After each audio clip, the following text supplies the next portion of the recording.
of that dangerous mission to seize Maduro that injured US helicopter pilot. Nyuma yuko hariho inkubiri ivuga yuko perezida wa Leta Zunze Ubumwe za Amerika Donald Trump yafashe bugwate cyangwa se agashimuta perezida wa Venezuela Nicolas Maduro kuwa gatatu Mutarama 2026, abantu benshi bahiye ubwoba.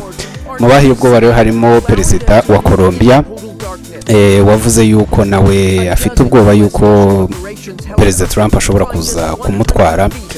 Bivuga rero yuko yagize ubwoba bukomeye nkuko amakuru ava muri Colombia ku gicamunsi cyo kuri wa kabiri ku tariki ya 6 Mutarama 2026 avuga ko Colombia yingi irimo gukora ibishoboka byose kugira ngo yereke Amerika ko nta kiyobyabwenge gihirahira gica muri iki gihugu.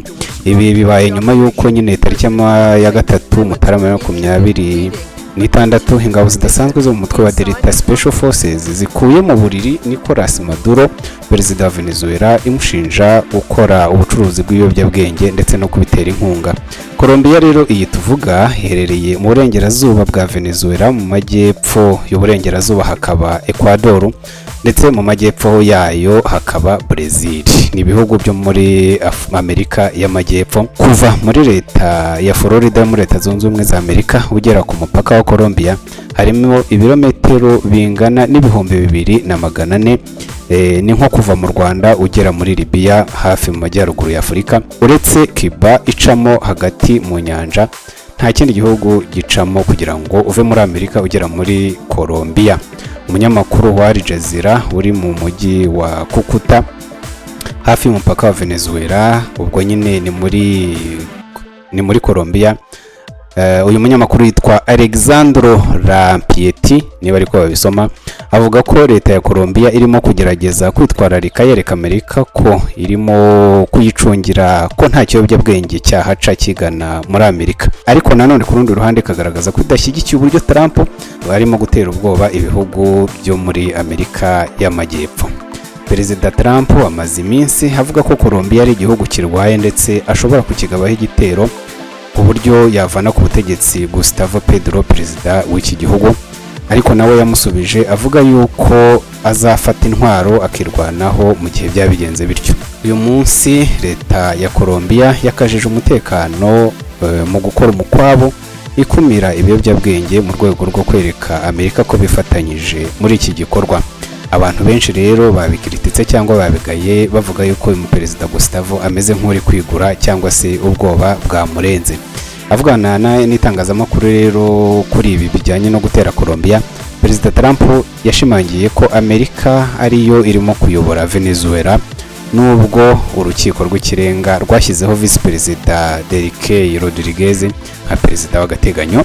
Yanavuze rero ko nihagira ibitagenda neza azongera kohereza ingabo muri Venezuela kugira ngo zibishyire ku murongo.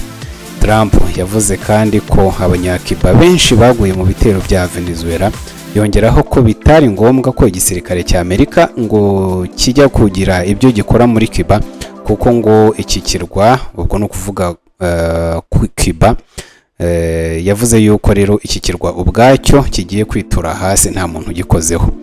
Mu magambo ye rero yagize ati Cuba igiye kugwa hasi ubwayo kuko Cuba ubu nta mafaranga yinjiza, ibintu byose ibikura muri Venezuela kandi Venezuela nitwe turimo kuyigenzura. Ubu rero nta na kimwe barimo kuramuramo kuko Cuba mu by'ukuri igiye kugwa mu buryo bugaragara. Uwo ni Trump wavugaga gutyo. Amerika na Cuba mu busanzwe umubano wabo waje kugwamo agatotsi ubwo Fidel Castro yakuraga ku butegetsi. Guverinoma yari ishyigikiwe na Washington mu 1959 igashyiraho imiterere ya gisosiyaliste ifite aho ihuriye n'abasoviyete bo mu Burusiya bw'ubu ngubu. Muri iki kiganiro rero Trump yihanije Mexique nayo avuga ko iki gihugu kiberamo ubucuruzi bukomeye bw'ibiyobyabwenge kandi ko agomba kugira icyo abikoraho. Yavuze ko Claudia Sheinbaum, uyo umugore rero uyobora Mexique, ko nawe ubwe akora iterabwoba kandi ko yiteguye kohereza ingabo muri Mexique igihe cyose ngo baba babivuganye. Yongeyeho ko guverinoma ya Mexique ishobora gukemura iki kibazo ubwayo, ariko abacuruzi b'ibiyobyabwenge bo bafite imbaraga zikomeye kuruta guverinoma. Trump kandi ntabwo yahishe ko afite umugambi wo kugira ijambo mu bihugu bya Amerika y'Amajyepfo aho izajya ivuga bose bakunama hasi bagapfukama. Kuri uyu wa gatanu Mutarama 2025 binyuze mu basemuzi, Maduro yahakanye ibyaha byose ashinjwa birimo no kuba intandaro y'ibiyobyabwenge bitundirwa muri Leta Zunze Ubumwe za Amerika. Ati ndarengana, nta byaha nakoze, ndi umuntu mwiza, nta cyaha nakoze kandi ndacyari perezida w'igihugu cyanjye. Inyandiko z'urukiko zigaragaza ko Maduro yashatse umunyamategeko uzamuburanira witwa Barry Joel Pollack.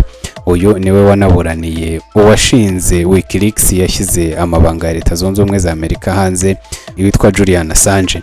Maduro yateranye amagambo cyane agaragaza ko ari imfungwa y'intambara. Ni nako hanze y'urukiko kandi hari imyigaragambyo ikomeye cyane. Abaturage bamwe bari bafite ibyapa byanditseho ko Amerika igomba kutivanga muri politiki ya Venezuela, abandi bashima Donald Trump ngo kuko yakoze igikorwa gikomeye. Biteganyijwe ko Maduro azasubira mu rukiko ku wa 17 Werurwe 2026. Tuzakomeza rero kubagezaho ubutumwa n'amakuru atandukanye agenda avugwa hirya no hino ku isi. Ntibagirwe gukanda subscribe kugira ngo tujye tuba turi kumwe ku nkuru yose isohotse.